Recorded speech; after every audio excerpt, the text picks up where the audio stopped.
A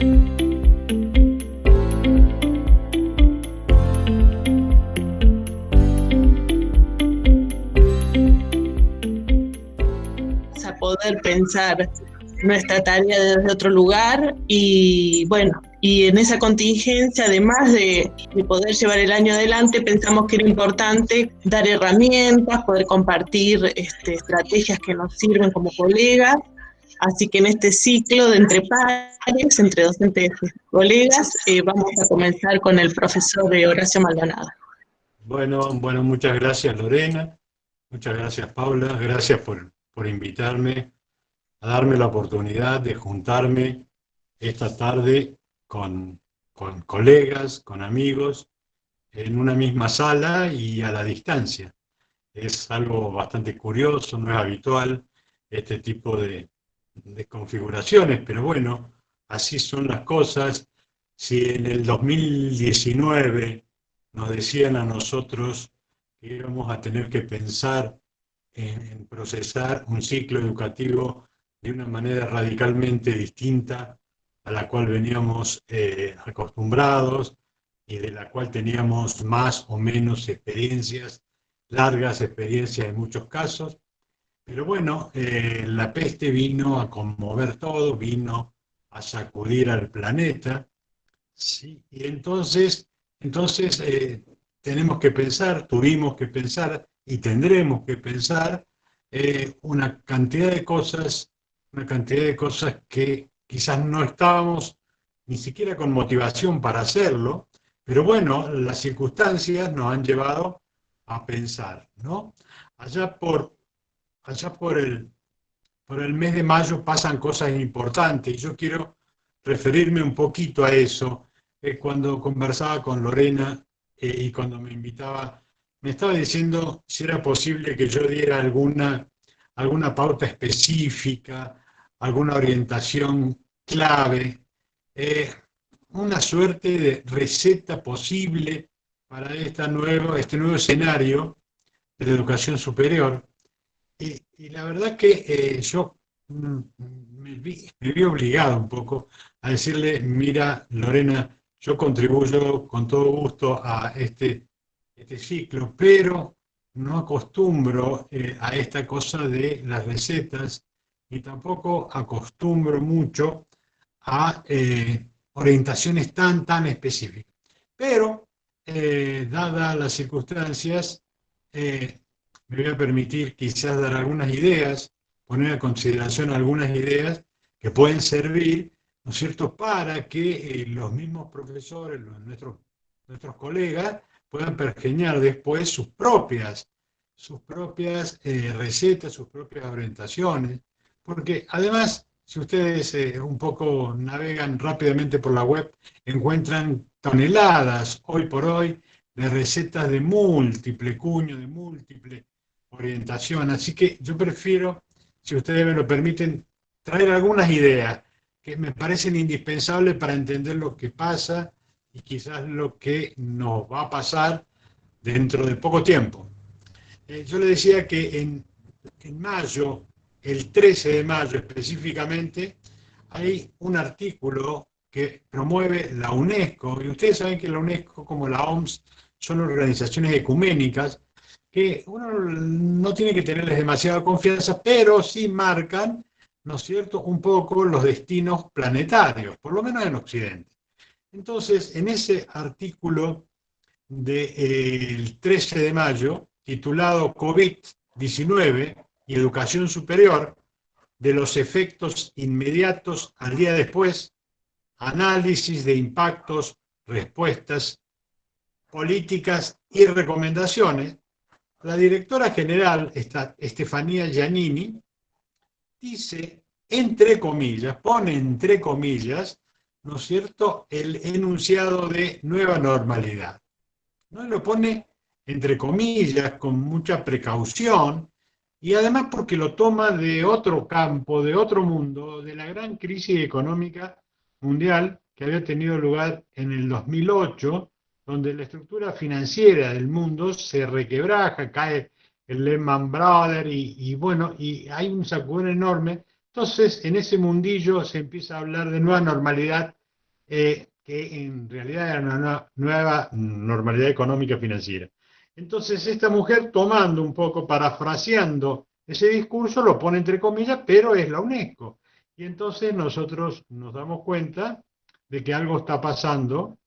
eh, y lo que pasa es que cierran, y tengan un minuto de atención en este dato, cierran más de 1.500 millones de sujetos, no pueden ingresar a las instituciones educativas, cierran las instituciones educativas y quedan varados, por decirlo así, 1.500 millones de estudiantes en todo el planeta. Quedan algo así como 1.400 millones de profesores en receso. Ustedes se dan cuenta que es una escala extraordinaria, ustedes se dan cuenta que son números casi inverosímiles, pero bueno, es así. En América Latina solamente quedan 21 millones de estudiantes de nivel superior varados en pausa, ¿no? En pausa. Entonces, cuando estamos hablando de nueva normalidad educativa, estamos diciendo casi de repente, casi de facto, ¿no es cierto? Allí, por marzo, nos empezamos a enterar de que, bueno, que hay una calamidad que azota el planeta y que obliga a suspender las actividades educativas en aquel territorio donde venían desarrollándose prácticamente en los últimos 400 años. Ustedes se dan cuenta que el sistema educativo entra en pausa, por decirlo de alguna manera, o entra en shock, por decirlo de manera más dramática, ¿sí? Y por primera vez en casi 400 años no hubo ni siquiera guerra, ni la primera ni la segunda mundial, que pudieran tener un efecto tan preponderante, ¿no es cierto?, en función del sistema educativo. Y el sistema educativo planetario eh, pone pausa y no por razones, porque uno podría estar contento si dijeran, bueno, el sistema educativo del planeta se toma un año sabático y va en ese año a pensar otra educación, una nueva educación, es necesario generar nuevos modelos, etcétera, y por eso, no, señores, no es una decisión de tipo educativa, no son las autoridades educativas, ¿no es cierto?, las que deciden esto, sino son las autoridades sanitarias, las autoridades políticas, las que definen el gran parate gran del sistema, y el sistema de repente tiene que pensar en esto de qué hacemos ahora en la nueva normalidad, donde ya los estudiantes no van a donde han ido siempre, ¿sí?, que ha sido a los establecimientos escolares desde el nivel inicial hasta la universidad. ¿Se dan cuenta ustedes que es un fenómeno enorme, ¿no? Ahora, en este punto, esa nominación, nueva normalidad, a nosotros nos hace pensar que había una normalidad previa, una normalidad pre-pandémica, digamos así, y bueno, una normalidad a la cual muchas personas añoran, muchas personas desean volver, muchas personas la imaginan como una panacea que disfrutamos en algún tiempo y que ahora hemos perdido y estamos en esto que llamamos nueva normalidad, que yo diría un poco que va a cubrir prácticamente todo el 2020, ¿sí? Entonces, así como para situarnos, le diría que yo veo como tres normalidades, ¿no es cierto? Una normalidad es la vieja normalidad, la normalidad que se origina allá por, yo diría, cerca de 400 años atrás, cuando un gran pedagogo de Occidente, que es Comenius, define un trabajo monumental que es la didáctica magna, donde un poco sienta las bases de lo que va a ser la educación por los siguientes 400 años en Occidente. Desde ese momento, que es simbólico, por supuesto, cuando uno toma estas fechas son simbólicas, son imprecisas, bien imprecisas, pero son simbólicas.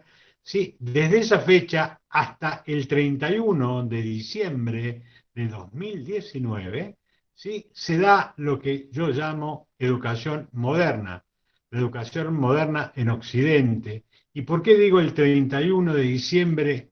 ¿Sí? llega al ocaso la educación moderna originada, ¿no es cierto?, en Europa Central allá por 1630, 1600 en adelante. ¿Sí? Bueno, porque el 31 de diciembre se conoce la primera noticia de que en Wuhan, China, ha aparecido, ¿no es cierto?, el primer COVID-19. ¿No? Entonces digo, bueno, ese día es un poco, representa un poco simbólicamente una especie de partida de función de un sistema educativo que ha tenido una potencia colonizadora, subjetivadora, extraordinaria en Occidente, que nos ha marcado a los más grandes, donde ese sistema nos ha marcado y nos ha permitido después enseñar en ese sistema moderno que yo digo entra en shock ahí a finales de diciembre. Y a partir de ahí, bueno, empezamos a pensar de una manera muy rauda, empezamos a pensar, bueno, ¿y ahora qué hacemos? Porque pasan cosas, ¿no? Y algunas voces, le decía, algunas voces eh, muy nostálgicas dicen, tenemos que volver a la normalidad, ¿cuándo volveremos a la normalidad? E insisten en volver a la normalidad. Y uno por ahí lee lo que dice un músico interesante como Roger Butter en Nueva York, y lo dice en mayo de 2020, ¿no? Quiero decir que en este trance no hay demasiada gente experimentada, no hay demasiada gente que lleve adelante ideas. No, no, no, es casi como que estamos produciendo ideas en el mismo tiempo que estamos produciendo acciones.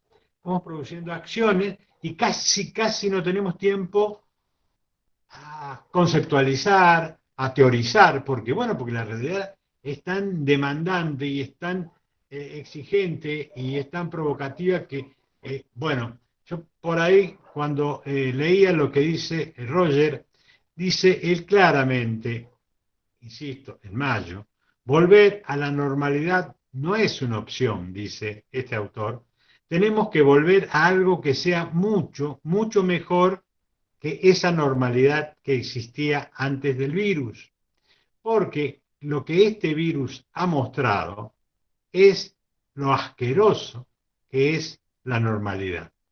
Las extraordinarias e imperdonables desigualdades que existen en nuestras sociedades. Nueva York, mayo del 2020, una claridad, a mí me parece extraordinaria. Por supuesto que este músico está muy disconforme con el planeta que subimos a conseguir, con la eminencia de catástrofes ambientales, no solo sanitarias, sino ambientales, con la proximidad de guerra, ¿no es cierto?, que en ciertos circuitos dicen ya que ha comenzado la tercera. Bueno, es una visión interesante.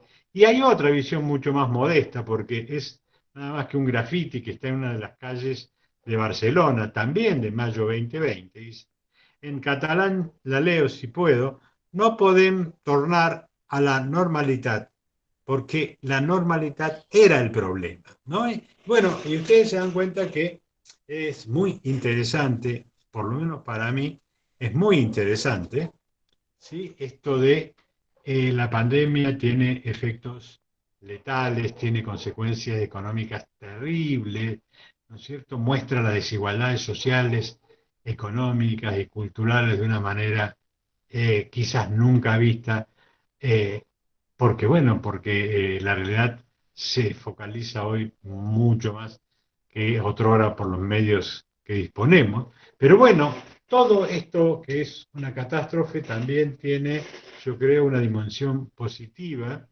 ¿no? Y los 1.500 de estudiantes que no están en las aulas, en los espacios de siempre, diría yo, ¿no es cierto? Están ahí a las expectativas, están adiestrándose en otro sistema, están incorporándose a otro sistema. Yo calculo que con muchas menos dificultades que los profesores, que nosotros los profesores, ellos tienen mucha más cercanía a las nuevas tecnologías de la comunicación y de la información.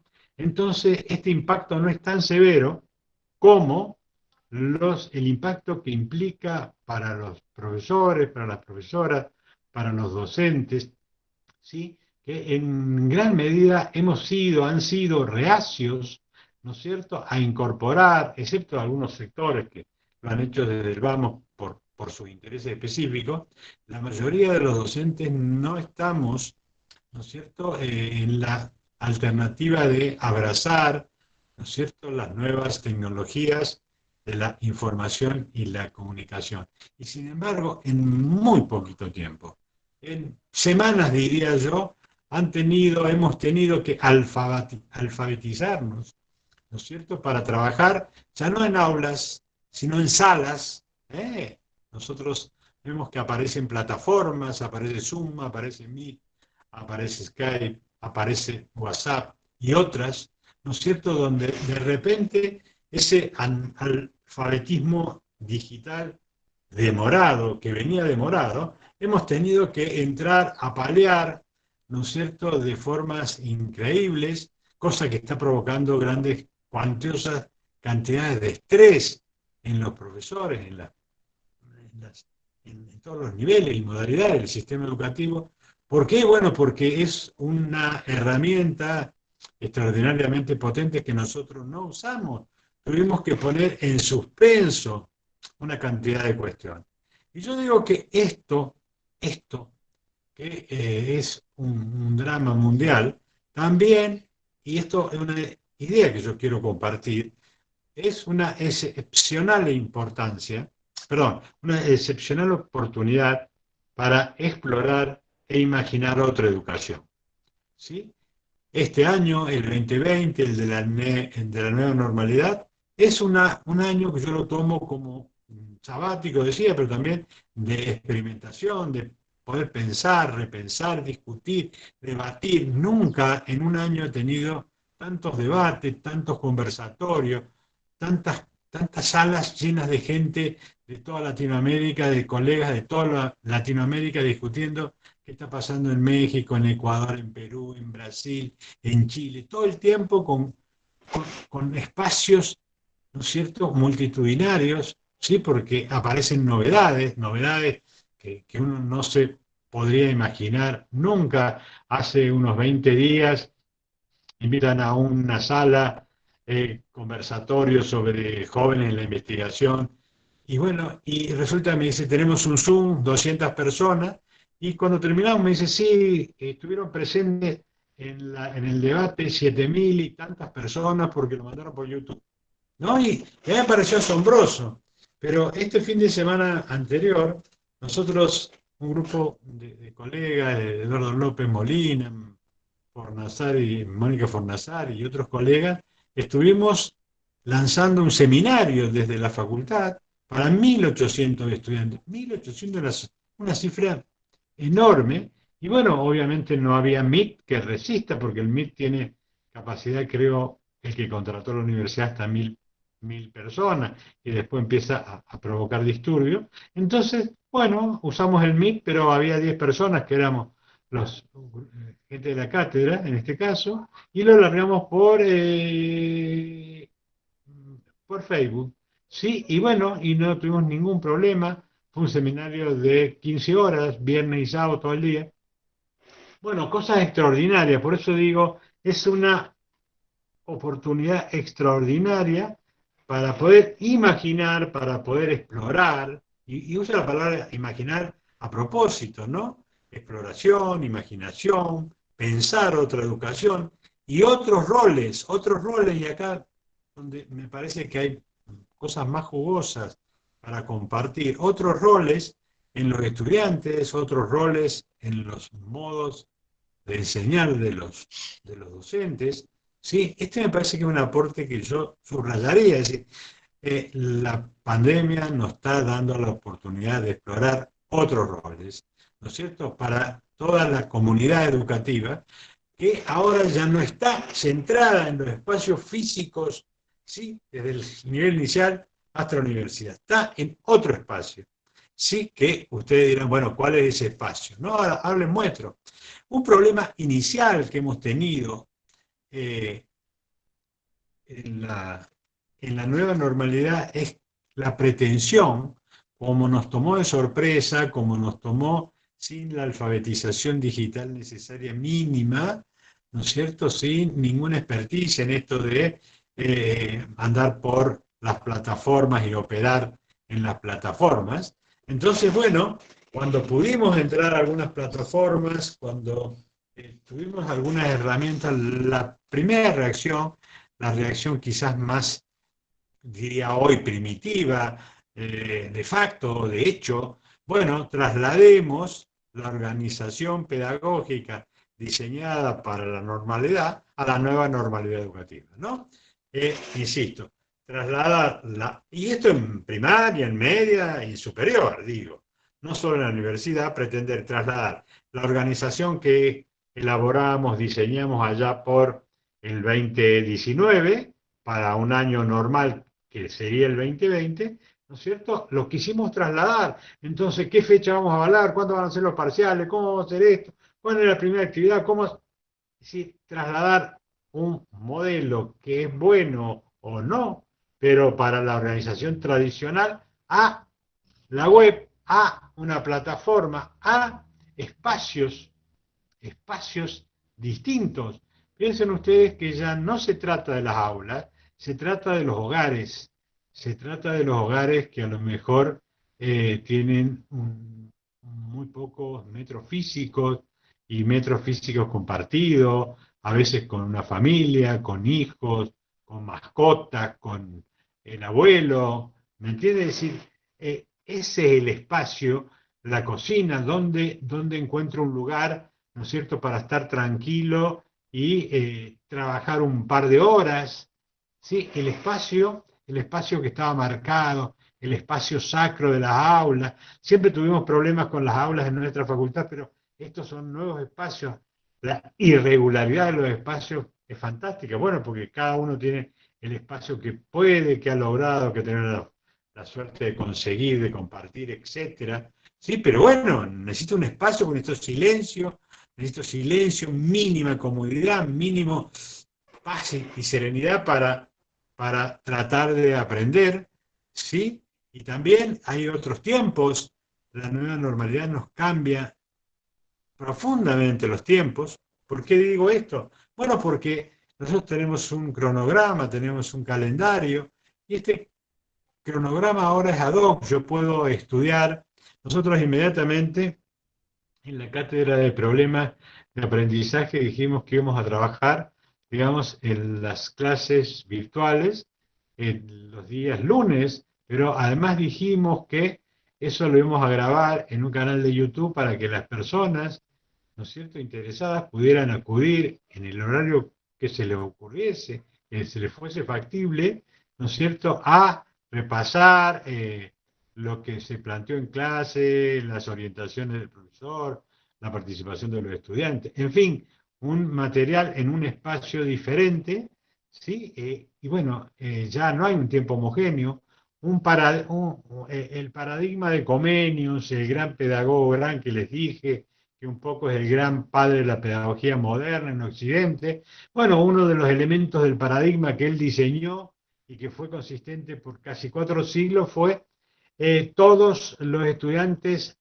aprendiendo lo mismo al mismo tiempo, ¿no? Era parte del paradigma transdiscursivo de Comenius, ¿no es cierto? Un maestro para muchos estudiantes para estudiar en el mismo lugar y en el mismo tiempo. Acá el lugar no es el mismo y el tiempo tampoco es el mismo. Si ustedes por ahí miran eso, se van a dar cuenta que la homogeneidad que fue el principio rector de toda la modernidad, empieza a diluirse, empieza a crujir, ¿sí? La diversidad empieza como nunca, ¿sí? Más allá de que la hayamos postulado discursivamente, narrativamente, muchísimas veces, viva la diversidad, viva... Bueno, esto obliga, la peste obliga a que los tiempos sean diversos para aprender. Sí, los tiempos sean diversos para aprender. Y por supuesto, ¿no? Los tiempos también son diversos para enseñar. ¿Sí? Es decir, ya podemos enseñar, no en el horario preestablecido que fijamos a principios de año cuando pactamos con la facultad, con la secretaría académica, este va a ser nuestro horario, bla, bla, y estamos de acuerdo. Ahora los profesores pueden poner a circular, ¿no es cierto?, sus clases, sus comentarios, sus trabajos prácticos, lo que fuese, en horarios distintos ante una preponderancia extraordinaria, como nunca, las aulas virtuales, digamos, como una herramienta. Bueno, entonces, digamos, dos herramientas que parecen inocuas, como el espacio, ¿no es cierto?, disponible para aprender y el tiempo disponible para aprender han sufrido una especie de trastorno copernicano, digamos, revolución copernicana, ¿no es cierto? Y decían, bueno, esto que es un inconveniente, esto que es un encordio, ¿sí? También tiene sus ventajas para la educación que viene, ¿no? Estamos rompiendo la homogeneidad de la educación moderna, estamos rompiendo las cuestiones monolíticas, ¿no es cierto?, de la educación moderna, difíciles, muy difíciles de modificar si no hubiese sido, no fuese por razones explícitas y tremendas como COVID-19, ¿no? Esto es una cuestión sanitaria, está provocando variaciones enormes y raudas, porque raudas son las modificaciones que estamos viendo. Casi no hay tiempo de protestar, ¿sí? Algunos protestan apagando el micrófono, apagando la cámara, ¿sí? Algunos padres en nivel primario cortan el teléfono de los chicos y no atienden a la maestra, y algunos del nivel medio hacen otra cantidad de protestas equivalentes. Pero bueno, pero en realidad tiempo y espacio están variando fuertemente y me parece que es benigno para la educación que se viene, ¿sí? Yo, insisto, veo tres momentos: el de la modernidad, el que caducó simbólicamente el 31 de diciembre de 2019, la nueva normalidad que va a atravesar días más o días menos el 2020, y a partir de ahí, por las próximas décadas, 2, 3, 4 décadas, ¿no es cierto?, lo que yo llamo neoeducación, educación post-pandémica, ¿sí?, que va a ser, digamos, una nueva normalidad que ni siquiera los agoreros más renombrados pueden perfilarla, ¿sí? Porque uno escucha todo el tiempo, ¿no es cierto?, a grandes mentores de la educación y no aciertan a hacer otra cosa que pronósticos muy en el aire, digamos, ¿no? Bueno, me parece bien eso. Tampoco deberíamos olvidar algo que ha generado esta nueva normalidad en términos de la motivación o los deseos, como ustedes quieran, las ganas de estudiar, de aprender, ¿sí? No hay una cuestión que uno pudiera decir, una especie de cosa uniforme, de cosa heterogénea. Me parece que los deseos se han disparado, se han diversificado, ¿sí? Y bueno, y un problema es que los deseos han mermado, fuertemente han mermado. Una de las advertencias que hacía la UNESCO en ese informe que les leí del 13 de mayo del 2020 es la primera recomendación a los gobiernos y a las universidades, a los profesores y profesoras, es mantengamos, por favor, el sistema andando, el sistema de fusión entre la vieja y la nueva alternativa, mantengámoslo andando, porque si no va a ser caótico la deserción, el abandono, ¿no es cierto?, que se va a producir en los circuitos educativos. Bueno, y está pasando eso. Nosotros tenemos noticias que en el nivel medio más del 40% ha desertado, y una palabra horrible esta deserción, ha abandonado el sistema, ¿no? Pero estoy hablando de que esa información que me llegó era de junio.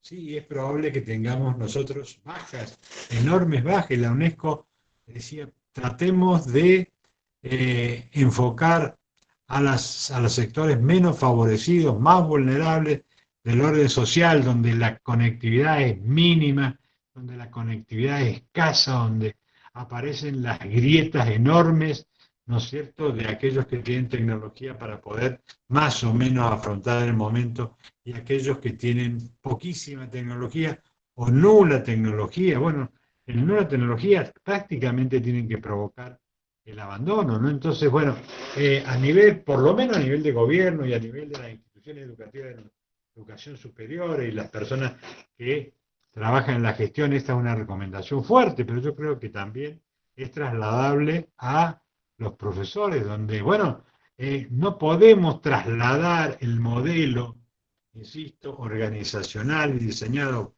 para tiempos normales, en esta coyuntura, donde, bueno, tenemos que pensar en cómo vamos a manejarnos en dos cuestiones, ¿no? Claves.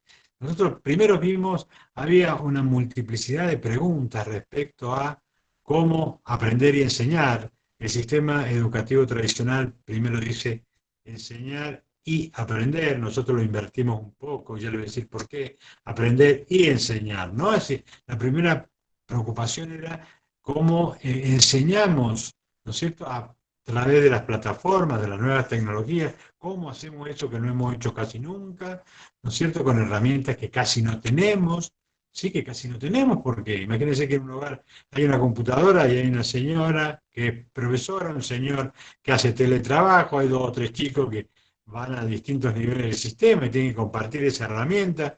Ustedes se dan cuenta que eso es un enorme problema, ¿no es cierto? Y bueno, para el aprendizaje, por supuesto, para la enseñanza, por supuesto, ¿no es cierto? Y bueno, y el segundo gran problema que empezamos nosotros a escuchar es cómo evaluamos, cuándo va a ser la evaluación. Eh, hay, hay cada cosa que, bueno, es una preocupación, cómo evaluar, de qué manera evaluar. Por ahí aparecían noticias que del Ministerio de Educación de la Nación que no iba a haber evaluación. Entonces los profesores decían, ¿para qué hemos trabajado tanto? Si al final pasan todo. Bueno, digamos que esto es bastante difícil y bastante interesante.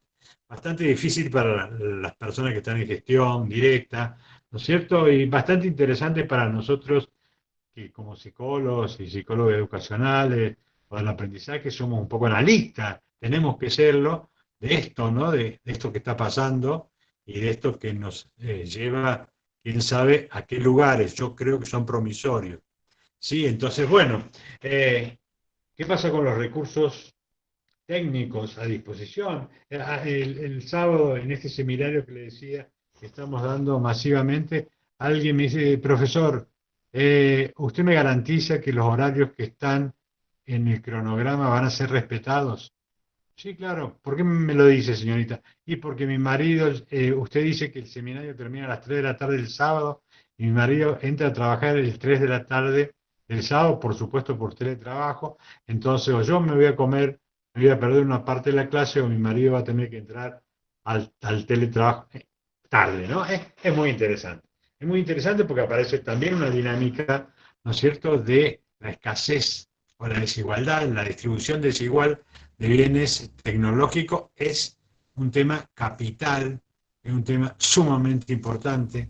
Yo saludo que ARSAT 3 va a procurar brindar tecnología, y Wi-Fi y conectividad para este país. Me parece que hay que saludar eso porque, bueno, estos recursos dominan el mundo. Esto no es un caprichito de algunos jóvenes adictos a las máquinas o a los celulares o a estas cosas. Creo que esto es una herramienta, ¿no es cierto?, que se va a incorporar definitivamente en la educación que viene, definitivamente.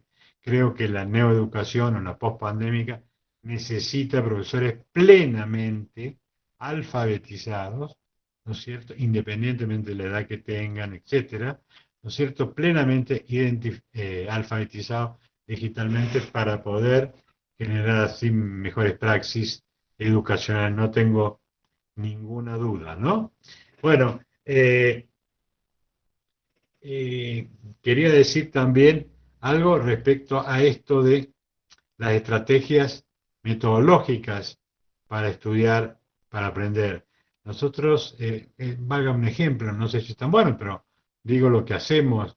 nosotros tenemos hoy por hoy toda la bibliografía, ¿no es cierto?, en dos cátedras que estoy operando. Una, bueno, ya la teníamos, todo el material digitalizado, no existe otra cosa que no sea un material digitalizado, ¿no es cierto? Y bueno, ahí está el programa, ahí está toda la bibliografía, ahí está la cineteca que nosotros sugerimos como vital para la comprensión de determinados temas que tienen que ver con las asignaturas.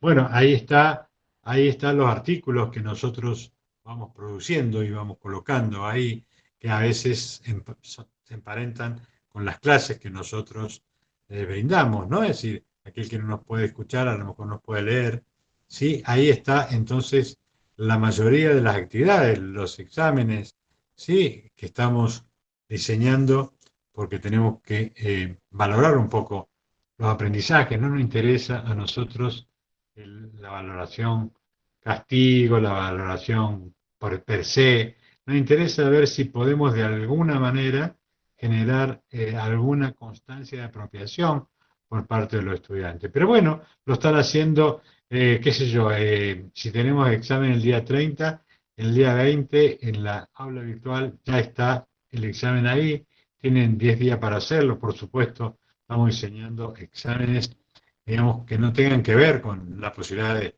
hacer transcripciones de algún lado, sino que estamos convocando a pensar, a imaginar, a diseñar, y fundamentalmente la resolución de problemas, ¿sí? Es decir, cuando uno diseña un, una evaluación, bueno, evaluación de problemas, o cómo resolvería esto, cómo resolvería lo otro, cómo analizaría este fenómeno. Hay cientos de fenómenos sociales inmediatos, que tienen que ver con una concepción, insisto, tiene que ver con una concepción política, ideológica, epistémica, teórica, tiene que ver con una cuestión metodológica, procedimental. Por eso a mí se me hace a veces muy difícil la mera receta, ¿no? Porque la mera receta sin contexto para pensar la actividad me parece casi artificial, ¿no? Sí, cuando uno piensa una actividad, cómo resolver un problema determinado, tiene que tener todo un combo, todo un conjunto de componentes que va de lo, qué sé yo, incluso de lo ambiental a veces, lo geopolítico a veces, ¿no es cierto? Lo político y toda una escala de componentes que tienen que ver incluso, por supuesto, con la psicología, ¿no? Que es nuestro asunto, nuestro métier principal. Entonces, bueno, estamos discutiendo y estamos pensando, estamos procurando investigar cómo se está aprendiendo y cómo se está enseñando en estos días. Una actividad curiosa, chiquita, es una especie de concurso. Diseñamos un concurso por ahí que, bueno, a los mejores trabajos los vamos a incorporar en la bibliografía y los estudiantes pueden escribir no más de 1000 palabras sobre cómo estoy aprendiendo en tiempo de pandemia. ¿Sí? Y bueno, y aparecen cosas muy interesantes, ¿sí? Aparecen cosas muy ricas, no solo en lo cognitivo, sino en el tema de la presencialidad. Nosotros los psicólogos nos debemos estudios raudos, pero muy raudos, ¿no es cierto?, de la presencialidad, la famosa presencialidad, la insustituible presencialidad, el vínculo físico, bueno, que ahora está siendo sustituido por un vínculo virtual, porque hay un vínculo virtual, es otro tipo de vínculo. Tenemos los psicólogos que pensar, e incluso ese es un problema del cual nosotros le preguntamos, bueno, ¿qué le vamos a responder cuando nos consulten como psicólogos, profesionales de la psicología, respecto a los vínculos estos que se dan a través de las plataformas, a través de mediatizados a veces por una imagen o por un audio, por la voz, por esas partes del cuerpo, pero ya no es la parte completa del cuerpo. Bueno, esto es metamorfosis, hay que admitirlo. Yo no diría de condenar esto en absoluto, ni yo diría de descartar prejuicios, son recetas, ¿no? Descartemos los prejuicios, descartemos las previsiones, tratemos de entender esto como cuando estamos con alguien que se llama paciente y tratamos de entender su discurso de una manera neutra, de una manera sin juicio, ¿no? A ver qué hay ahí en la profundidad de lo que dice, a ver si nos orienta respecto a dónde tenemos que actuar, quizás para poderlo ayudar. Bueno, en este caso me parece también el tema de la presencialidad virtual y de la presencialidad, digamos, física o, sí, física, ¿no? Bueno, no estoy seguro de que la presencialidad virtual sea un inhibidor de los aprendizajes. Hay que pensarlo, hay que revisarlo, hay que estudiarlo, hay que tener datos, un poco más de datos, para pensar esto, si no, eh, bueno, no queremos entender demasiado rápido, ¿sí? Eh, entonces, ¿mejoran los aprendizajes en la presencialidad virtual? Sí, sí. Si uno responde que sí, entonces tendrá que ver quiénes resultan más gravitantes, los profes, los compañeros, quiénes son los que... Recuerden que cuando un profesor ahora entra a una casa, entra a un hogar, ¿sí? Entra a un hogar y cree estar dirigiéndose exclusivamente a un estudiante, a un- no lo está haciendo, está entrando y quizás se comunica con el estudiante, pero con el tío del estudiante, con el primo del estudiante, con el padre del estudiante, con el abuelo del estudiante, ¿no? Eh, el otro día, en una circunstancia familiar, veía a un abuelo que objetaba firmemente a la maestra de su nieta de primer grado. Y lo hacía en términos muy groseros. ¿Cómo esa pelotuda puede darte estas actividades? ¿No? Y yo me quedé pensando, digo, mirá vos, como un tercero, el tipo es un contador, no tiene la más mínima idea de lo que son los procesos educativos, 70 años, menos de una nena de 6 años, ¿no es cierto? Pero la interpelaba de una manera feroz, sí, feroz a la maestra, ¿no? Bueno, por supuesto que la maestra no está ahí presente y no es consciente de esa cuestión, pero de todas maneras, quiero decir que cuando nosotros ahora llegamos y estamos hablando, qué sé yo, de cualquier cosa, ¿no es cierto?, que sea atinente a la psicología, eso no está llegando exclusivamente a un estudiante, ¿no es cierto?, sino está llegando a un potencial conjunto de sujetos que van a escucharnos, ¿no? Lo que hace quizás que la jerga propia de los profesores y los vínculos lingüísticos que desaparecen, ¿no? Bueno, son cosas que nosotros nos parecen interesantes. Como herencia de la peste, como herencia de la peste, ojalá, decimos nosotros, que se profundice la alfabetización digital de los docentes, ¿sí? Y fundamentalmente a nosotros nos parece que un efecto lateral, pero muy importante de la pandemia, es que puede promover una mayor autonomía epistémica de los estudiantes. Si ustedes me dicen una sola receta de oración, necesito una sola. Bueno, una receta es que este tiempo de normalidad educativa quizás nos está permitiendo, ¿no es cierto?, soltar un poco las riendas del control, de la vigilancia epistémica hacia los estudiantes con los que interactuamos, y quizás eso permita que los estudiantes se atrevan a protagonizar más su aprendizaje, ganar cierta soberanía intelectual, cierta emancipación intelectual, ¿sí?, de los profesores, ¿sí? Lo cual no quiere decir esto que nos extingamos, no, quiere decir que vamos a entrar en otro circuito. Creo que el profesor, ¿no es cierto?, tiene que cumplir una función. eh, Antes de la pandemia lo pensaba y creo que la pandemia lo va a potenciar, ¿no?, en esa fase positiva, favorecer el protagonismo epistémico de los estudiantes, ¿no? ¿Por qué? Porque el sistema moderno, quizás la mayoría de nuestros colegas no lo conocen porque no andan estas vicisitudes que andamos nosotros, los psicólogos educativos, de ver los orígenes, el sistema educativo moderno de la mano de Comenius, que fue el gran arquitecto, por lo menos como le decía en Occidente, él lo sostuvo en una piedra basal que decía máxima actividad para los docentes, mínima actividad para los aprendientes. ¿Se dan cuenta la potencia que tiene ese paradigma? ¿No es cierto? Que por 400 años casi, ¿no es cierto? Sigue con una fortaleza y con una eficacia simbólica extraordinaria. Bueno, nosotros estamos impugnando ese tipo, ¿no es cierto?, de ecuación máxima, actividad para los profesores mínima. Estamos diciendo que tiene que haber un nuevo equilibrio. Estamos diciendo que la pandemia, la nueva normalidad quizás nos ayuden a potenciar, ¿no es cierto?, un nuevo equilibrio. No vamos a pensar en una tiranía inversa, ¿no es cierto?, donde ahora nosotros los estudiantes vamos a tiranizar no, de ninguna manera.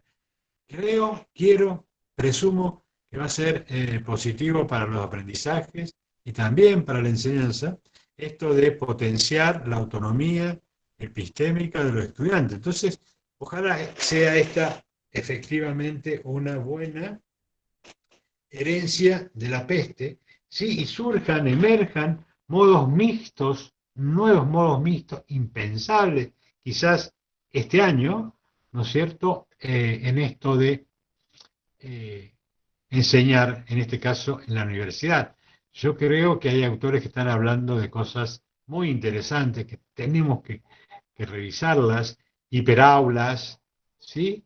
Aulas colegiadas por grupo de profesores, romper esa catástrofe del sistema educativo moderno que son los horarios mosaicos, generar departamentos, es decir, la universidad, por lo menos la nuestra, desde la reforma para acá, ha modificado algunas cosas, pero tiene muchos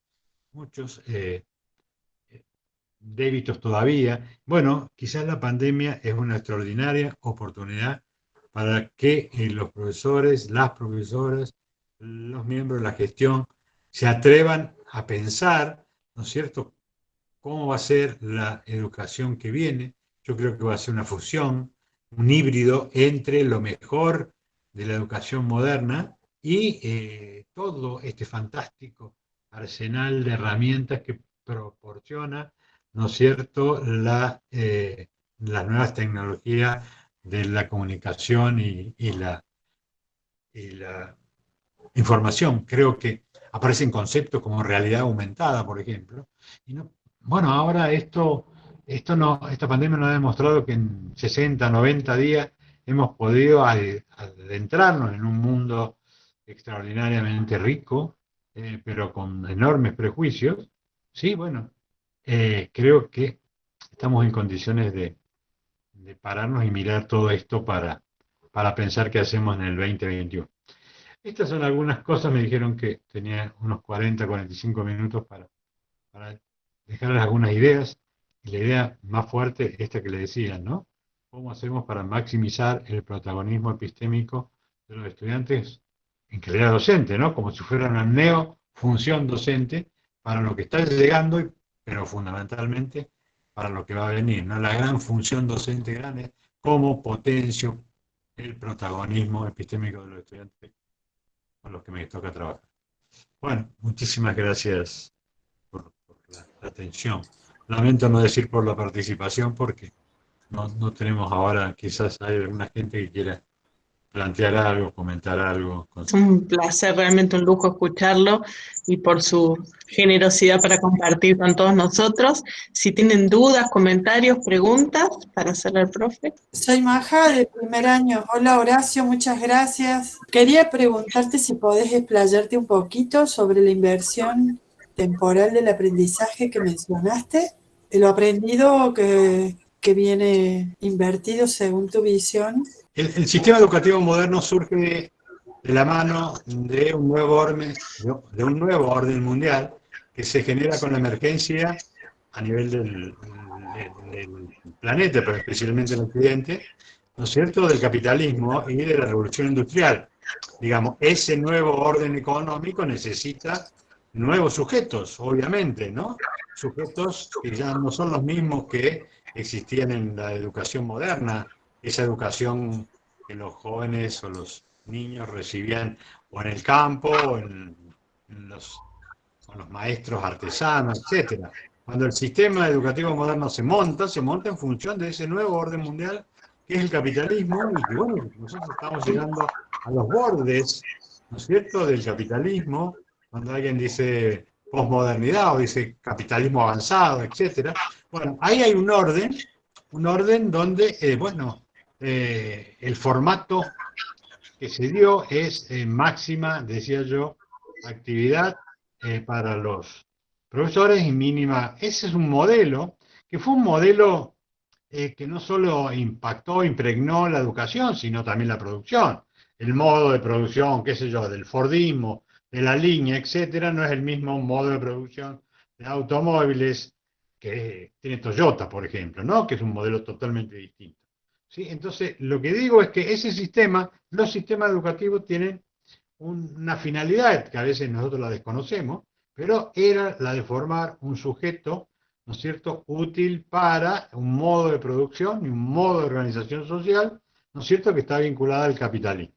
¿Sí? Ese capitalismo que hoy, bueno, se está debatiendo fuertemente en el planeta, ¿para qué lado va a seguir funcionando? Son modelos, el patriarcado es un modelo, se instala un modelo, se instala en algún tiempo un modelo, y se desarrolla, va cambiando las formas, se va metamorfoseando, y en algún momento entra en crisis y hay oportunidades para trastocarlo, para variarlo, para invertirlo incluso, ¿no? Entonces yo creo que el sistema educativo moderno, de la modernidad, un sistema está como agotado, es un sistema que cada vez supura más, cada vez más problemas de aprendizaje, más problemas escolares, menos interés, gente que se muda a las redes para formarse ahí. Es decir, es un sistema que está en la picota. Lo que pasa es que los imperios no se caen en poco tiempo. En la facultad de Derecho se enseña Derecho Romano en la Universidad Nacional de Córdoba. Es decir, el imperio se cayó, pero el derecho sigue funcionando, ¿no? Por lo menos en alguna materia ahí. Entonces digo, este sistema venía trastabillando, pero venía con vida. Con el impacto de la pandemia, puede ser que al fin, por lo menos algunos grupos, por al menos alguna vanguardia, por lo menos alguna gente diga, no, nosotros queremos otra educación, queremos otra participación, queremos otro protagonismo. Nos animamos a protagonizar, porque para ser protagonista hay que osarse también. No es que el otro me deje, yo tengo que conquistar el protagonismo. Entonces, bueno, yo creo que hay avances, no van a ser fáciles, no van a ser multitudinarios, pero sí, si nosotros cambiamos esa ecuación, procesos de enseñanza-aprendizaje, y ponemos procesos de aprendizaje y enseñanza, y nos atrevemos a pensar desde ese modelo casi heurístico, casi que sirve para pensar, tenemos noticias interesantes, ¿no? ¿Entiendes? Eso es lo que a mí me parece importante señalar, plantear. Me encanta que Maja, que es un estudiante de primer año, se haga esa pregunta, porque, o sea, que se plantee o demuestre interés, porque, bueno, porque nos interesa que la gente más joven empiece a revisar, a mascullar un poco eso y crear cosas, ¿no? Nosotros solo convocamos a pensar, a diseñar, a imaginar. Después los contenidos los van poniendo los grupos, los sectores, las asociaciones, etcétera, ¿no? No sé si ayudo a lo que me estabas preguntando, más. Sí, muchas gracias. Había una pregunta de la profesora Mariela. Hola, buenas tardes, muchas gracias. Hola. Muchas gracias tu ponencia. A mí lo que me llevó a pensar, creo, dijiste que habías utilizado el Facebook.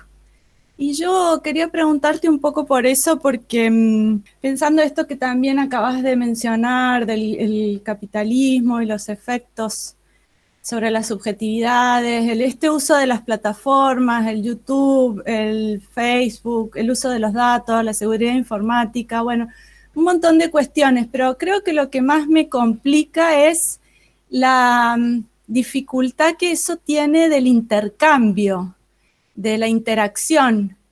Me parece que es más difícil la participación. Entonces, como también estabas resaltando la necesidad de el protagonismo epistémico en los estudiantes, me parece que ese tipo de plataformas es un obstáculo. Por ahí esta del Meet, ¿ves? Tenemos la posibilidad de prender la cámara e interactuar en la sincronía. Y qué sé yo, será porque a lo mejor estoy más acostumbrada a eso y me cuesta mucho más lo otro, pero bueno, un poco es ese mi planteo, mi cuestión. ¿Qué sería lo otro ahí? Me cuesta más lo otro, decís vos. Facebook o YouTube, donde veo que ahí no se da la posibilidad de interactuar. Porque sí está el chat, pero bueno, hasta que se lee, hasta que la persona, a veces uno escribe preguntas y no se contestan. En cambio, en el Meet, ¿ves? Podés ahí participar, abrís el micrófono, la cámara y ya nos estamos relacionando de otra manera. Sí, yo debo decirte algo. Nunca he tenido Facebook, nunca.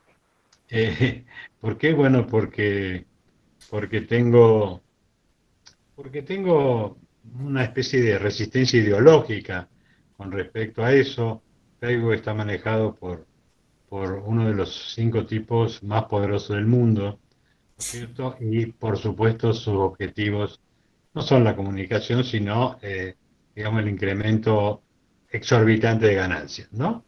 Y de control social, es decir, Facebook, como Google, como Amazon, son imperios, neoimperios, son los que dictaminan, digamos, cuestiones del mundo. Por eso Bill Gates está tan metido hoy en la OMS, que era una cuestión que los que estábamos en el campo de la salud, en la psicología, en la medicina, etcétera, reivindicamos, bueno, hoy se retira Estados Unidos, ¿no es cierto?, como sponsor de la OMS, lo cual ustedes dirán, la miércoles, sí, 500 millones de dólares ponía por año, ahora 250 millones de dólares los pone Bill Gates. Y uno dice, ¿por qué no?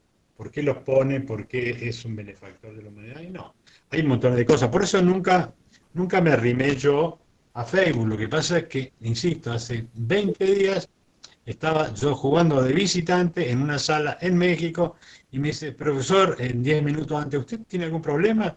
Que esto, porque está llena la sala de Zoom, entonces nosotros le pedimos si usted nos habilita, nos permite que lo saquemos por Facebook. Y yo, bueno, si me invitan, digo que sí, estoy en otro país, estoy en otra sala, etcétera, ¿no? Bueno, al rato me dice, ha sido el programa más visto porque lo vieron 7.543 personas, mexicanos, qué sé yo, de varios países que estaban ahí. Bueno, para mí me quedé como asombrado, perplejo, pero soy una persona que en general me encantan las novedades, ¿sí? Yo soy más instituyente que instituido en mi vida y me parece que la educación tendría que ser de esa manera, ¿no es cierto?, donde lo nuevo tenga preponderancia y no siempre la educación sea tan conservadora como lo es. Entonces, en ese plano, yo no sé nada de Facebook, ¿no es cierto? Sé que hay gente que tiene muchos amigos, miles de amigos y no sabe con quién salir el viernes, ¿no? El sábado. ¿Viste? Tengo 600 amigos. ¿Por qué está en tu casa? ¿Y por qué no tengo que salir, no? Esas cosas que por ahí las vivencio, las experimento, no como un estudioso, sino como un ciudadano. Pero me dicen ahora, che, vamos a grabar en Facebook.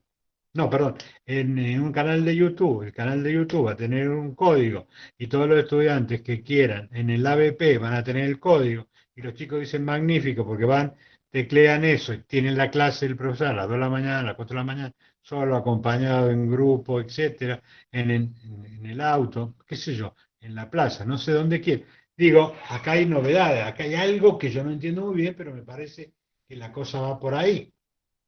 Ahí estuve leyendo a un filósofo de la tradición Foucaultiana esta semana y el tipo decía algo extraordinario, ¿no? Habla del tecnoliberalismo y a mí me parece esto muy interesante.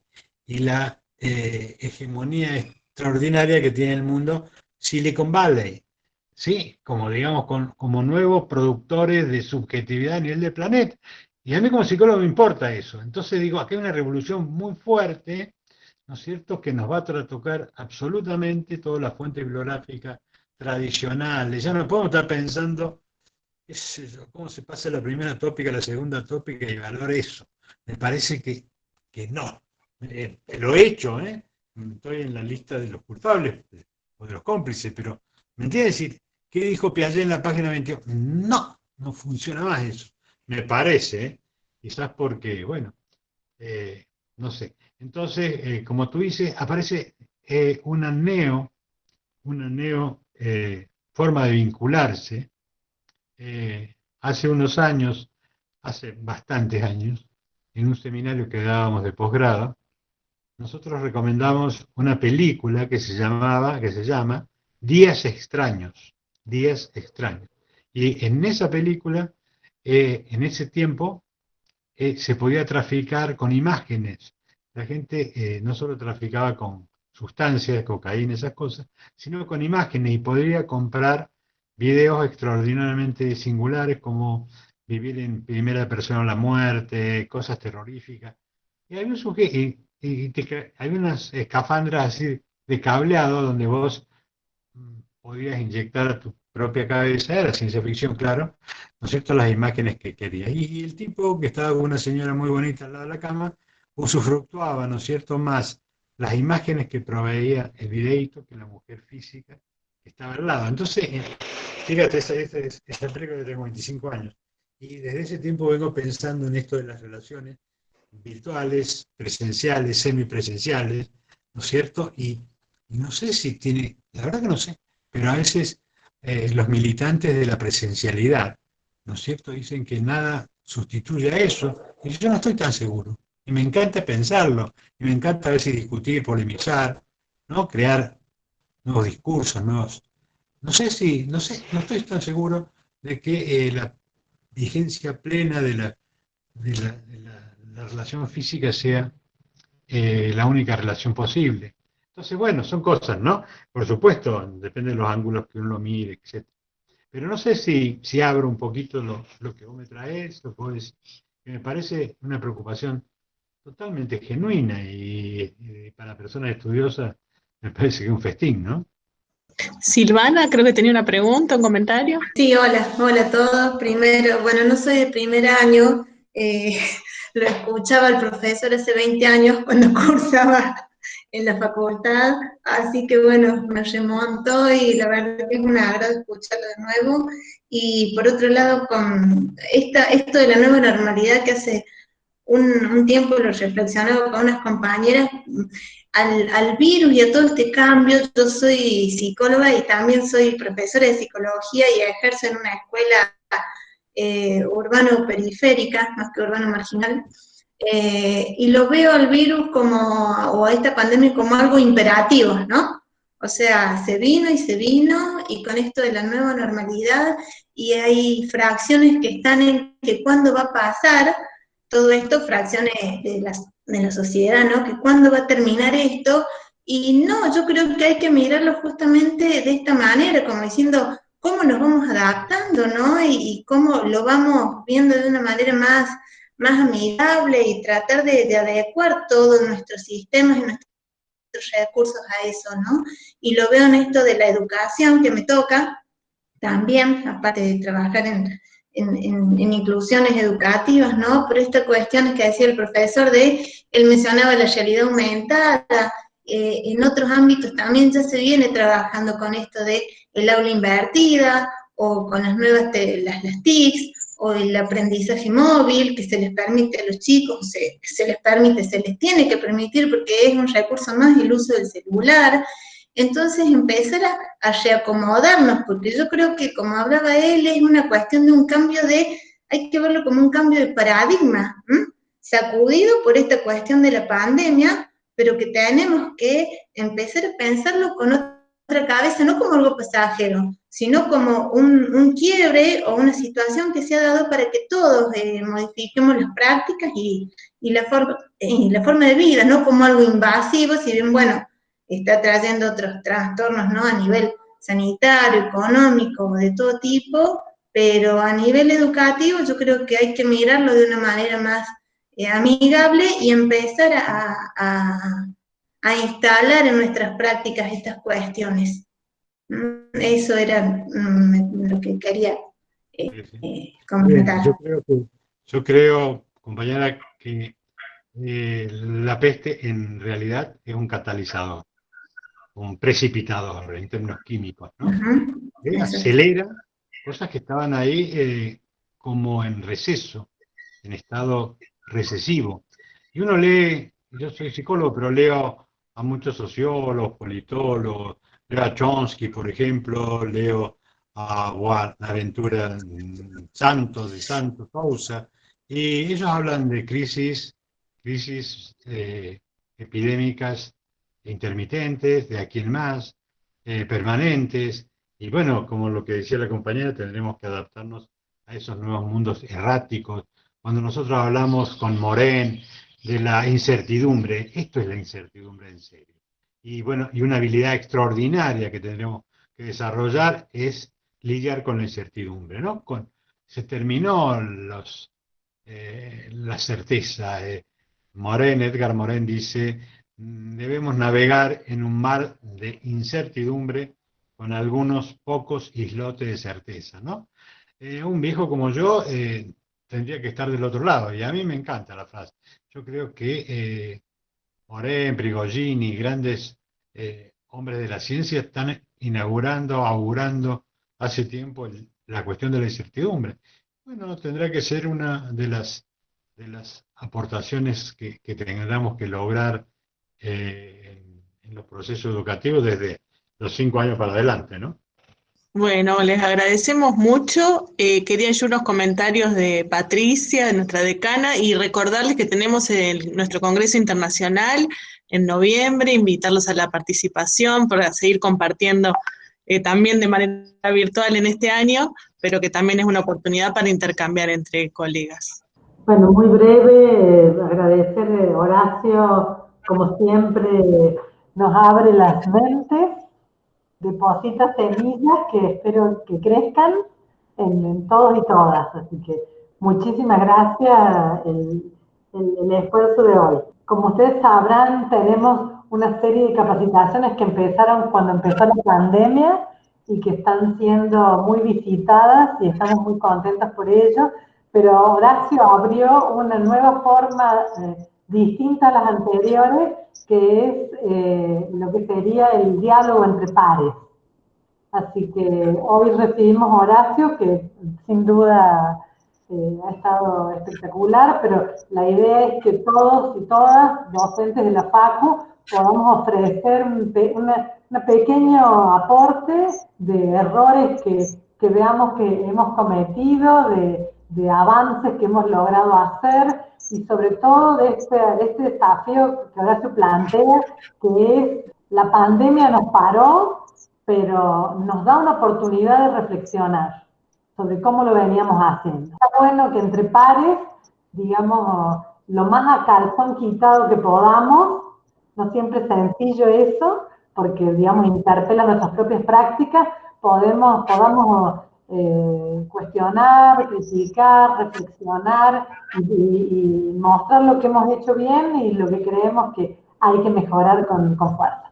Así que nada, como hay muchos docentes hoy, agradecerles la presencia a todos y a todas y decirle a los docentes, estaría bueno que nos hagan llegar sobre qué quieren hablar para que podamos hacer más grande y más inclusivo este espacio que hoy inicia Horacio. Bueno, gracias a todos los que están en la sala, Patricia, Paula y Laura, y muchísimas gracias por la chance. Hasta la próxima.